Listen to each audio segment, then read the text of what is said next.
রমজান মাসের এক রাত্রে বিশ্বনবী হযরত মুহাম্মদ সাল্লাল্লাহু আলাইহি ওয়াসাল্লাম সেহরি খাচ্ছিলেন। নবীজি সাল্লাল্লাহু আলাইহি ওয়াসাল্লাম সেহরিতে ছাগলের ছিঁড়ি খাচ্ছিলেন। আর সেই সময় হযরত আলী রাদিয়াল্লাহু আনহু নবীজি সাল্লাল্লাহু আলাইহি ওয়াসাল্লামের সঙ্গে ছিলেন। এমন সময় হযরত বেলাল রাদিয়াল্লাহু আনহু সেখানে এসে উপস্থিত হলেন এবং বলতে লাগলেন, ইয়া রাসূলুল্লাহ, ইয়া হাবিবাল্লাহ, সময় তো শেষ হয়ে গিয়েছে আর আমি আজান দিতে মসজিদে যাচ্ছি। দয়া করে আপনি তাড়াতাড়ি খাবার খাওয়া বন্ধ করুন। এই কথা বলে হযরত বেলাল রাদিয়াল্লাহু আনহু আজান দিতে মসজিদে চলে গেলেন। হযরত বেলাল রাদিয়াল্লাহু আনহু মসজিদে প্রবেশ করে আজান দেওয়ার জন্য প্রস্তুত হতে লাগলেন। কিন্তু এরই মাঝে হযরত বেলাল রাদিয়াল্লাহু আনহু মনে পড়ে গেল যে জানি না হযরত মুহাম্মদ সাল্লাল্লাহু আলাইহি ওয়াসাল্লামের খাওয়া সমাপ্ত হয়েছে কিনা। নবীজি সাল্লাল্লাহু আলাইহি ওয়াসাল্লামের কথা চিন্তা করে হযরত বেলাল রাদিয়াল্লাহু আনহু আজান না দিয়ে পুনরায় হযরত মুহাম্মদ সাল্লাল্লাহু আলাইহি ওয়াসাল্লামের নিকটে ফিরে আসলেন এবং এসে দেখলেন তখনও রাসূল করিম সাল্লাল্লাহু আলাইহি ওয়াসাল্লাম সেহরি খাচ্ছেন। এটি দেখে হযরত বেলাল রাদিয়াল্লাহু আনহু বললেন, ইয়া রাসূলুল্লাহ, আল্লাহর কসম, সেহরির সময় শেষ হয়েছে। তখন বিশ্বনবী হযরত মুহাম্মদ সাল্লাল্লাহু আলাইহি ওয়াসাল্লাম নিজের হাত মোবারক নিচে রাখলেন এবং বললেন, হে বেলাল, এখনো সময় বাকি ছিল, কিন্তু তোমার কসম খাওয়ার কারণে মহান আল্লাহ রাব্বুল আলামিন সেটিকে আগে উদিত করে দিল, যাতে করে তোমার কসম যেন মিথ্যা না হয়ে যায়। সুবহানাল্লাহ। তখন হযরত আলী রাদিয়াল্লাহু আনহু বলতে লাগলেন, যদি হযরত বেলাল রাদিয়াল্লাহু আনহু কসম না খেত তাহলে বিশ্বনবী হযরত মুহাম্মদ সাল্লাল্লাহু আলাইহি ওয়াসাল্লাম যতক্ষণ পর্যন্ত সেহরি খেতেন ততক্ষণ পর্যন্ত শুবে সাদিক হতোই না। সুবহানাল্লাহ। তখন ছিল পবিত্র রমজান মাস। সমগ্র মদিনাতে তখন চলছে মুসলমানদের রোজা রাখার বিশাল তোড়জোড়। আল্লাহর মনোনীত বিধান অনুপাতে আজ হযরত আলী রাদিয়াল্লাহু আনহু এবং ওনার স্ত্রী হযরত ফাতিমা রাদিয়াল্লাহু আনহা হযরত হুসাইন হাসাইন রাদিয়াল্লাহু আনহু পর্যন্ত রোজা রেখেছিলেন। সারাটা দিন নানা ধরনের ব্যস্ততায় তাদের দিন অতিবাহিত হয়ে গেল। যখন বিকেল গড়িয়ে সূর্যাস্ত হওয়ার উপক্রম হলো তখন হযরত ফাতিমা রাদিয়াল্লাহু আনহা ঘরে গেলেন এবং যত আটা মজুদ ছিল তা দিয়ে তিনি 4টি রুটি তৈরি করলেন এবং একটি রুটি হযরত আলী রাদিয়াল্লাহু আনহুকে প্রদান করলেন। 2টি রুটি হযরত হাসাইন ও হোসেন রাদিয়াল্লাহু আনহুকে প্রদান করলেন এবং অপর একটি রুটি তিনি নিজের জন্য রেখে দিলেন। যখন মসজিদে হযরত বেলাল রাদিয়াল্লাহু আনহু সুমধুর কণ্ঠে আজান দিলেন তখন হযরত আলী রাদিয়াল্লাহু আনহুর পরিবার সকলেই নিজেদের রুটি দিয়ে ইফতারি শুরু করলেন। হযরত ফাতিমা রাদিয়াল্লাহু আনহা ওনার ভাগের একটি রুটি থেকে অর্ধেক রুটি খেয়ে সমাপ্ত করলেন এবং বাকি অর্ধেক রুটি তিনি ওনার আঁচলে বেঁধে ফেললেন। এই দৃশ্য দেখে হযরত আলী রাদিয়াল্লাহু আনহু স্ত্রী হযরত ফাতেমা রাদিয়াল্লাহু আনহাকে উদ্দেশ্য করে বললেন, হে ফাতেমা, তুমি তো মাত্র অর্ধেক রুটি খেলে, তোমার কি কোনো ক্ষুধা নেই? হযরত হাসাইন এবং হুসাইন রাদিয়াল্লাহু আনহু এই দৃশ্য দেখে তাদের আম্মাজানকে একই প্রশ্ন করলেন, আম্মাজান, ঠিকই তো, আপনি অর্ধেক রুটি খেলেন আর বাকি অর্ধেক রুটি না খেয়ে কেন আঁচলে বাঁধলেন? তখন জবাবে হযরত ফাতিমা রাদিয়াল্লাহু আনহা বললেন, যখন আমি রুটি খাচ্ছিলাম তখন হঠাৎ করে আমার আব্বাজানের কথা মনে পড়ে গেল। যদিও এখানে আমরা বসে বসে ইফতার করছি, এমনও তো হতে পারে যে অন্যদিকে আমার আব্বাজান না খেয়ে আছেন। একজন মেয়ে তার আব্বাজানকে অভুক্ত রেখে কিভাবে পেট ভরে খেতে পারে? এই কথা বলে হযরত ফাতিমা রাদিয়াল্লাহু আনহা বিশ্বনবী হযরত মুহাম্মদ সাল্লাল্লাহু আলাইহি ওয়াসাল্লাম ঘরের উদ্দেশ্যে রওনা দিলেন। তখন হযরত ফাতিমা রাদিয়াল্লাহু আনহা হযরত মুহাম্মদ সাল্লাল্লাহু আলাইহি ওয়াসাল্লামের ঘরে পৌঁছালেন। তখন তিনি দেখলেন যে হযরত মুহাম্মদ সাল্লাল্লাহু আলাইহি ওয়াসাল্লাম মাগরিবের নামাজ পড়তে ইতোমধ্যে মসজিদে চলে গিয়েছে। তিনি তখন ওনার আব্বাজানের অপেক্ষায় ঘরের দরজার সামনে দাঁড়িয়ে দাঁড়িয়ে অপেক্ষা করতে লাগলেন। যখন নামাজ শেষ করে আমাদের নবী হযরত মুহাম্মদ সাল্লাল্লাহু আলাইহি ওয়াসাল্লাম নিজের ঘরে ফিরে এলেন তখন তিনি দেখতে পেলেন যে ওনার আদরের মেয়ে হযরত ফাতিমা রাদিয়াল্লাহু আনহা তার দরজার সামনে দাঁড়িয়ে আছেন। হযরত মুহাম্মদ সাল্লাল্লাহু আলাইহি ওয়াসাল্লাম ওনার আদরের মেয়ে হযরত ফাতিমা রাদিয়াল্লাহু আনহাকে উদ্দেশ্য করে প্রশ্ন করলেন, হে মা ফাতেমা, আজ হঠাৎ করে এই সময় তুমি ঘরের বাইরে দাঁড়িয়ে আছো কেন? এরপর নবী করিম সাল্লাল্লাহু আলাইহি ওয়াসাল্লাম এর আদরের মেয়ে হযরত ফাতিমা রাদিয়াল্লাহু আনহাকে নিয়ে ঘরে ঢুকলেন। তখন হযরত ফাতিমা রাদিয়াল্লাহু আনহা নবী করিম সাল্লাল্লাহু আলাইহি ওয়াসাল্লামকে উদ্দেশ্য করে বললেন, আব্বাজান, আজ যখন আমি ইফতার করছিলাম তখন আপনার কথা আমার প্রচণ্ড মনে পড়ছিল, তাই আমি আমার খাবারের অর্ধেক আপনার জন্য নিয়ে এসেছি। এই কথা শুনে দয়াল নবী দু চোখের পানি ছেড়ে দিলেন। বললেন, মা, তুমি আজ আমার জন্য খাবার নিয়ে এসে অনেক উপকার করেছো। আজ যদি তুমি আমার জন্য খাবার না নিয়ে আসতে তাহলে হয়তো চতুর্থ দিনের মতো আমাকে অভুক্ত অবস্থায় থাকতে হতো। নবীর মুখে এমন কথা শুনে হযরত ফাতিমা রাদিয়াল্লাহু আনহার দুই চক্ষু অশ্রুসিক্ত হয়ে গেল। হযরত ফাতিমা রাদিয়াল্লাহু আনহা নিজের আঁচল থেকে সেই রুটি অর্ধেক টুকরো বের করে ছিঁড়ে ছিঁড়ে আমাদের নবী হযরত মুহাম্মদ সাল্লাল্লাহু আলাইহি ওয়াসাল্লামকে খাওয়াতে লাগলেন এবং অশ্রুসিক্ত কণ্ঠে আমাদের নবীকে বললেন, আব্বাজান, আজ হয়তো আমার জন্য আপনি কিছু খেতে পেরেছেন, কিন্তু কাল কি হবে? কালকে আপনি খাবারের জন্য কি পাবেন? আমাদেরই বা কি হবে? আমরা তো এটাও জানি না যে কাল আমরা কিছু খাবার পাবো কিনা। উক্ত কথাগুলি শুনে হযরত মুহাম্মদ সাল্লাল্লাহু আলাইহি ওয়াসাল্লাম ওনার আদরের মেয়ে হযরত ফাতেমা রাদিয়াল্লাহু আনহাকে উদ্দেশ্য করে বললেন, মা, বেশি বেশি ধৈর্য ধারণ করো, কারণ আমাদের এই ধৈর্যের কারণে মহান আল্লাহ তাআলা আমার দুর্বল উম্মতের গুনাহসমূহ ক্ষমা করে দিবেন। সুবহানাল্লাহ। প্রিয় বন্ধুরা, এই ছিল নবীর পরিবারের কষ্টের রোজা। হযরত মুহাম্মদ সাল্লাল্লাহু আলাইহি ওয়াসাল্লাম তার উম্মতকে অর্থাৎ আমাদেরকে বাঁচানোর জন্য কতই না প্রচেষ্টা করেছে। 3 দিন যাবৎ না খেয়ে কাটিয়েছেন, কিন্তু তিনি বিন্দুমাত্র কষ্ট পাননি। হযরত মুহাম্মদ সাল্লাল্লাহু আলাইহি ওয়াসাল্লাম চেয়েছিলেন ওনার কষ্টের বিনিময়ে যেন ওনার উম্মত অর্থাৎ আমাদের গুনাহসমূহকে ক্ষমা করে দেওয়া হয়। কিন্তু প্রিয় দর্শক, আমরা নবীজি সাল্লাল্লাহু আলাইহি ওয়াসাল্লামের উম্মত হয়েও নবীজির সুন্নত পালন করি না। ওনারা ইফতার করার জন্য যৎসামান্য খাবার খেয়েছেন, অথচ যদি আমরা আমাদের দিকে লক্ষ্য করি তাহলে আমরা দেখতে পাই যে আমরা যা খাই তার চাইতে বেশি অপচয় করি। আমাদের উচিত যতটুকুর আমাদের সাধ্যে কুলায় ততটুকু খাবার গ্রহণ করা এবং ক্ষুধার্ত কোনো ব্যক্তিকে নিজের খাবারের সঙ্গী বানিয়ে নিব। মহান আল্লাহ তাআলা আমাদের সবাইকে বোঝার তৌফিক দান করুন এবং এই রমজান মাসে অপচয় করা থেকে আমাদের সকলকে রক্ষা করুক, আমিন। প্রিয় দর্শক, যেই নবী আমাদের জন্য এত কিছু করছেন, আসুন সেই প্রাণের নবী হযরত মুহাম্মদ সাল্লাল্লাহু আলাইহি ওয়াসাল্লামের সম্মানার্থে কমেন্টে লিখি, লা ইলাহা ইল্লাল্লাহু মুহাম্মাদুর রাসূলুল্লাহ। রমজান মাসের একদিন এক ব্যক্তি বিশ্বনবী হযরত মুহাম্মদ সাল্লাল্লাহু আলাইহি ওয়াসাল্লামের নিকটে এসে উপস্থিত হলো এবং বলল, আমি রমজানে দিনের বেলায় স্ত্রীর সাথে সহবাসে লিপ্ত হয়েছি, এখন আমার কি উপায়? তখন বিশ্বনবী হযরত মুহাম্মদ সাল্লাল্লাহু আলাইহি ওয়াসাল্লাম সেই ব্যক্তিকে বললেন, তোমার কি একটি ক্রীতদাস আজাদ করার সামর্থ্য আছে? তখন সেই ব্যক্তি বলল, জি না। তখন হযরত মুহাম্মদ সাল্লাল্লাহু আলাইহি ওয়াসাল্লাম বললেন, তাহলে ধারাবাহিকভাবে 2 মাস রোজা রাখতে পারবে? তখন সেই ব্যক্তি বলল, জি না। তখন নবীজি সাল্লাল্লাহু আলাইহি ওয়াসাল্লাম বললেন, তাহলে তোমার কি 60 জন মিসকিনকে খাওয়ানোর সামর্থ্য আছে? তখন সেই ব্যক্তি বলল, তাও নেই। এমন সময় বিশ্বনবী হযরত মুহাম্মদ সাল্লাল্লাহু আলাইহি ওয়াসাল্লামের কাছে একটি মাত্র খেজুর হাদিয়া এলো। তখন বিশ্বনবী হযরত মুহাম্মদ সাল্লাল্লাহু আলাইহি ওয়াসাল্লাম ব্যক্তিটিকে বললেন, এইগুলো তোমার পক্ষ থেকে গরিবদের মাঝে দিয়ে দিও। তখন সেই ব্যক্তি বলল, আমার চেয়েও গরিবকে দিব?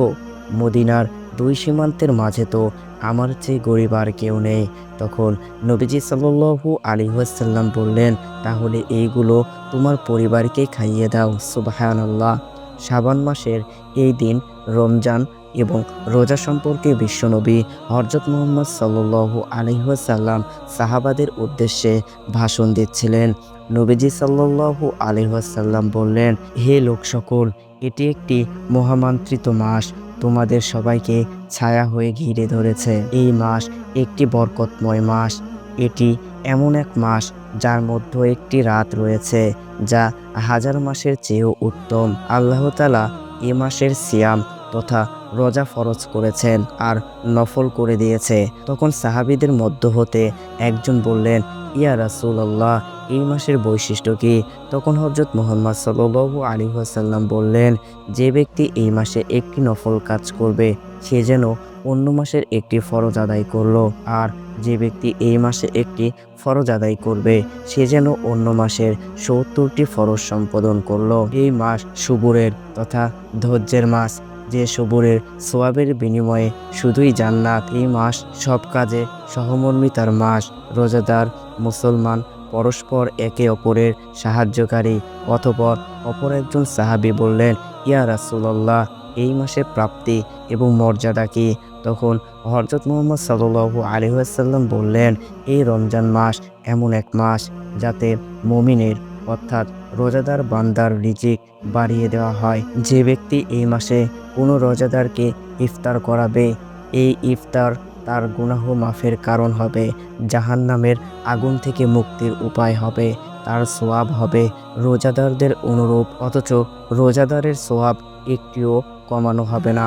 তখন উপস্থিত সাহাবায়ে কেরাম বললেন, হে আল্লাহর রাসূল, আমাদের সবাই তো রোজাদারের জন্য ইফতারের আয়োজন করতে সমর্থন নয়। তখন বিশ্বনবী হযরত মুহাম্মদ সাল্লাল্লাহু আলাইহি ওয়াসাল্লাম বললেন, সোয়াব আল্লাহ তাআলা ওই ইফতার পরিবেশকারীকেও দান করেন যে একজন রোজাদারকে এক চুমুক দুধ, একটি খেজুর অথবা এক চুমুক পানি দিয়ে ইফতার করায়। আর যে ব্যক্তি একজন রোজাদারকে পেট ভরে খাইয়ে পরিতৃপ্ত করলো, আল্লাহ তাআলা তাকে বেহেশতের হাউজে কাউসার থেকে এভাবে পানি খাইয়ে পরিতৃপ্ত করবে, এমনকি সে জান্নাতে প্রবেশ করবে, সে আর পিপাসিত হবে না। অতঃপর হযরত মুহাম্মদ সাল্লাল্লাহু আলাইহি ওয়াসাল্লাম আরও বললেন, হে সাহাবাইগণ, তোমরা শুনে রাখো, এটা এমন এক মাস যার প্রথম অংশে রহমত, মধ্য অংশে মাগফিরাত, শেষ অংশ হলো জাহান্নামের আগুন থেকে নাজাত। যে ব্যক্তি এই মাসে তার অধীনস্থদের ভার বোঝা সহজ করে দিবে, মহান আল্লাহ তাআলা তাকে ক্ষমা করবেন, তাকে জাহান্নামের আগুন থেকে মুক্তি দিবেন। অতঃপর তোমরা 4টি কাজ বেশি বেশি করবে, 2টি কাজের মাধ্যমে আল্লাহকে সন্তুষ্ট করবে, আর সেই 2টি কাজ হলো লা ইলাহা ইল্লাল্লাহ, অর্থাৎ আল্লাহ ছাড়া কোনো উপাস্য নেই, এই সাক্ষ্য প্রদান করবে এবং ক্ষমা প্রার্থনা করবে। আর 2টি কাজ এমন যা করা ছাড়া তোমাদের কোনো উপায় নেই, আর তা হলো আল্লাহর কাছে বেহেশত চাওয়া এবং দোজখ থেকে মুক্তি চাওয়া। প্রিয় দর্শক, মুমিন মুসলমানের উচিত বিশ্বনবী হযরত মুহাম্মদ সাল্লাল্লাহু আলাইহি ওয়াসাল্লামের ঐতিহাসিক এই ভাষণের আলোকে রমজান এবং রোজা পালন করা, হাদিসের ঘোষিত নিয়ামত এবং উপকারিতাগুলো নিজেদের জন্য মেনে নেওয়া, ক্ষমা পাওয়ার মাধ্যমে জাহান্নাম থেকে নিজেকে মুক্ত করার চেষ্টা করা। প্রিয় দর্শক, আসুন আমরা প্রার্থনা করি, হে আল্লাহ তাআলা, মুসলিম উম্মতকে রমজানের রহমত, বরকত, মাগফিরাত এবং নাজাত পাওয়ার তৌফিক দান করুন। হাদিসে বর্ণিত আমলগুলো যথাযথভাবে পালন করার তৌফিক দান করুন। বিশ্বনবী হযরত মুহাম্মদ সাল্লাল্লাহু আলাইহি ওয়াসাল্লাম ঘোষিত অতুলনীয় নিয়ামতগুলো পাওয়ার তৌফিক দান করুক, আমিন। রমজান মাসে হযরত মুহাম্মদ সাল্লাল্লাহু আলাইহি ওয়াসাল্লাম হযরত আবু হুরায়রা রাদিয়াল্লাহু আনহুকে বললেন, হে আবু হুরায়রা, তোমার উপর যাকাতের সম্পদ রক্ষার দায়িত্ব রইল, তুমি তা যথাযথ পালন করবে। বিশ্বনবী হযরত মুহাম্মদ সাল্লাল্লাহু আলাইহি ওয়াসাল্লামের নিকট হতে যাকাতের সম্পদ রক্ষা করার দায়িত্ব নিয়ে হযরত আবু হুরায়রা রাদিয়াল্লাহু আনহু বাড়িতে চলে আসলেন। রাতের বেলা হযরত আবু হুরায়রা রাদিয়াল্লাহু আনহু শুয়ে আছেন, তিনি ঘুমাননি। হঠাৎ হযরত আবু হুরায়রা রাদিয়াল্লাহু আনহু লক্ষ্য করলেন যে কোনো এক আগন্তুক এসে যাকাতের খাদ্যের মধ্যে হাত দিয়ে কিছু নিতে যাচ্ছে। তখন হযরত আবু হুরায়রা রাদিয়াল্লাহু আনহু শোয়া থেকে উঠে সেই আগন্তুকের কাছে গেলেন এবং সেই আগন্তুককে ধরে ফেললেন। অতঃপর হযরত আবু হুরায়রা রাদিয়াল্লাহু আনহু সেই আগন্তুককে বললেন, আল্লাহর কসম, আমি অবশ্যই তোমাকে বিশ্বনবী হযরত মুহাম্মদ সাল্লাল্লাহু আলাইহি ওয়াসাল্লামের কাছে নিয়ে যাব। তখন সেই আগন্তুক বলল, আমি খুব দরিদ্র মানুষ, আমার পরিবার আছে, আমার অভাব মারাত্মক, অনুগ্রহ করে আমাকে ছেড়ে দিন। আগন্তুকের কাকতি মিনতি শুনে হযরত আবু হুরাইরা রাদিয়াল্লাহু আনহুর খুব দয়া হলো, তাই তিনি সে আগন্তুককে ছেড়ে দিলেন। ছাড়া পেয়ে সে আগন্তুক সেখান থেকে চলে গেল। অতঃপর সকালবেলা যখন হযরত আবু হুরাইরা রাদিয়াল্লাহু আনহু হযরত মুহাম্মদ সাল্লাল্লাহু আলাইহি ওয়াসাল্লামের কাছে এসে উপস্থিত হলেন, তখন বিশ্বনবী হযরত মুহাম্মদ সাল্লাল্লাহু আলাইহি ওয়াসাল্লাম হযরত আবু হুরাইরা রাদিয়াল্লাহু আনহুকে বললেন, কি আবু হুরাইরা, গত রাতের আসামির খবর কি? তখন হযরত আবু হুরাইরা রাদিয়াল্লাহু আনহু অবাক হয়ে বললেন, হে আল্লাহর রাসূল, সে তার প্রচণ্ড অভাবের কথা আমার কাছে বলেছে, আমি তার উপর দয়া করে তাকে ছেড়ে দিয়েছি। তখন বিশ্বনবী হযরত মুহাম্মদ সাল্লাল্লাহু আলাইহি ওয়াসাল্লাম বললেন, হে আবু হুরাইরা, অবশ্যই সে তোমাকে মিথ্যা বলেছে, দেখবে সে আবার আসবে। হযরত মুহাম্মদ সাল্লাল্লাহু আলাইহি ওয়াসাল্লামের মুখে এমন কথা শুনে হযরত আবু হুরাইরা রাদিয়াল্লাহু আনহু বুঝে নিলেন যে সে আগন্তুক আবার আসবেই, কারণ আল্লাহর রাসূল বলেছেন সে আবার আসবে। তাই আবু হুরাইরা রাদিয়াল্লাহু আনহু অপেক্ষায় থাকলেন। পরের দিন রাতে হযরত আবু হুরাইরা রাদিয়াল্লাহু আনহু তার নিজের কক্ষে ঘুমানোর অভিনয় করছিলেন এবং সে আগন্তুকের জন্য অপেক্ষায় ছিলেন, কারণ আবু হুরাইরা রাদিয়াল্লাহু আনহুর বিশ্বাস ছিল যে সে আগন্তুক আসবেই, বিশ্বনবীর কথা কখনো মিথ্যা হতে পারে না। কিছুক্ষণ পর হযরত আবু হুরাইরা রাদিয়াল্লাহু আনহু লক্ষ্য করলেন যে সে আগন্তুক আবার এসে খাবারের মধ্যে হাত দিয়ে কিছু খুঁজতে লাগলো। তখন হযরত আবু হুরাইরা রাদিয়াল্লাহু আনহু সেই আগন্তুককে ধরে ফেললেন এবং বললেন, আল্লাহর কসম, আমি অবশ্যই তোমাকে বিশ্বনবী হযরত মুহাম্মদ সাল্লাল্লাহু আলাইহি ওয়াসাল্লামের কাছে নিয়ে যাব। তখন সে আগন্তুক বলল, আমাকে ছেড়ে দাও, আমি খুব অসহায়, আমার পরিবার আছে, আমি আর আসবো না। হযরত আবু হুরাইরা রাদিয়াল্লাহু আনহু এবারও তার উপর দয়া করে তাকে ছেড়ে দিল এবং সে সেখান থেকে চলে গেল।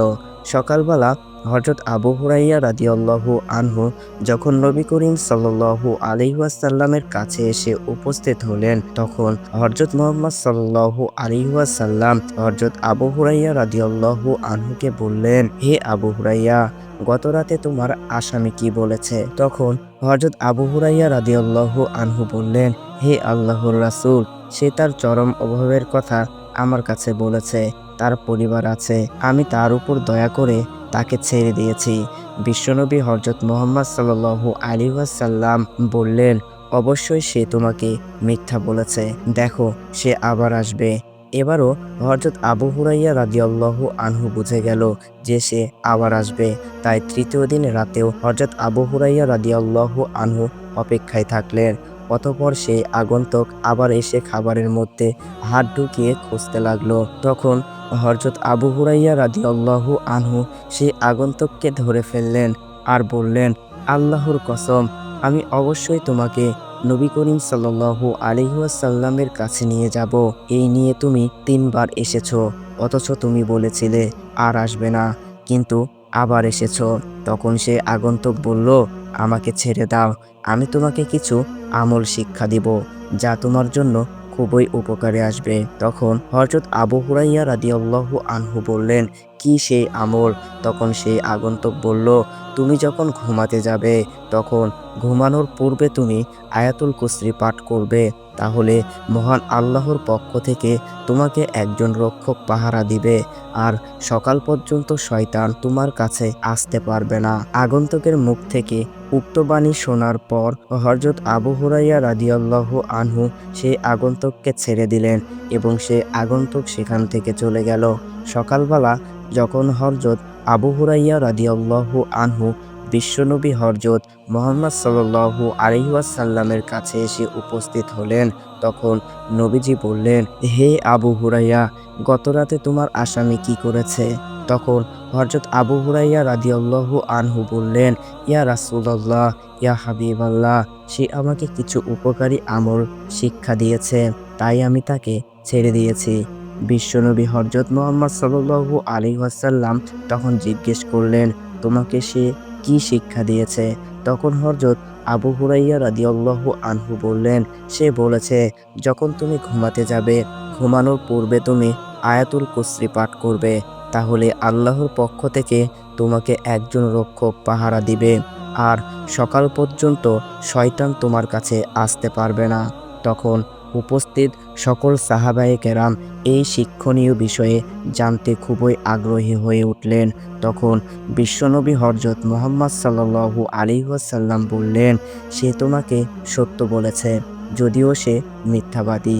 হে আবু হুরাইরা, গত 3 রাত যার সাথে কথা বলেছ, তুমি কি জানো সেই ব্যক্তিকে? তখন হযরত আবু হুরাইরা রাদিয়াল্লাহু আনহু বললেন, না, আমি জানি না সেই ব্যক্তিকে। তখন হযরত মুহাম্মদ সাল্লাল্লাহু আলাইহি ওয়াসাল্লাম বললেন, সে হলো শয়তান। প্রিয় দর্শক, এই হাদিস থেকে আমরা এটাই শিখতে পেলাম, তা হলো জনগণের সম্পদ পাহারা দেওয়া এবং তা রক্ষা করার জন্য আমানতদার দায়িত্বশীল নিয়োগ দেওয়া কর্তব্য। হযরত আবু হুরাইরা রাদিয়াল্লাহু আনহু ছিলেন একজন বিশ্বস্ত আমানতদার সাহাবী। আবু হুরাইরা রাদিয়াল্লাহু আনহু দায়িত্ব পালনে একাগ্রতা এবং আন্তরিকতার প্রমাণ দিলেন। তিনি রাতেও না ঘুমিয়ে জাকাতের সম্পদ পাহারা দিয়েছেন। বিশ্বনবী হযরত মুহাম্মদ সাল্লাল্লাহু আলাইহি ওয়াসাল্লামের এটি একটি মুজিজা যে তিনি ঘটনাস্থলে উপস্থিত না থেকেও হযরত আবু হুরাইরা রাদিয়াল্লাহু আনহুর কাছে বর্ণনা শুনতেই বুঝতে পেরেছেন শয়তানের আগমনের বিষয়টি। দরিদ্র অসহায় পরিবারের বোঝা বাহকদের প্রতি সাহাবায়ে কেরামের দয়া ছিলেন এবং বিশ্বনবী হযরত মুহাম্মদ সাল্লাল্লাহু আলাইহি ওয়াসাল্লাম এর দয়াকে স্বীকৃতি দিলেন। নবীজি আবু হুরাইরা রাদিয়াল্লাহু আনহুকে বললেন না, তাকে কেন ছেড়ে দিলে, কেন দয়া দেখালে? সাহাবায়ে কেরামের কাছে ইলম বা বিদ্যার মূল্য কতখানি ছিল যে অপরাধী শয়তান যখন তাকে কিছু শেখাতে চাইল, তখন তা শিখে নিলেন এবং তার মূল্যায়নে তাকে ছেড়েও দিলেন। খারাপ বা অসৎ মানুষ বা জিন শয়তান যদি ভালো কোনো কিছু শিক্ষা দেয়, তা শিখতে কোনো দোষ নেই। তবে কথা হলো তার ষড়যন্ত্র এবং অপকারিতা সম্পর্কে সচেতন থাকতে হবে। যেমন রাসূলে করিম সাল্লাল্লাহু আলাইহি ওয়াসাল্লাম বললেন, সে তোমাকে সত্য বলেছে, তবে সে মিথ্যুক। এই বিষয়টিকে শিক্ষার একটি মূল নীতি হিসেবে গ্রহণ করা।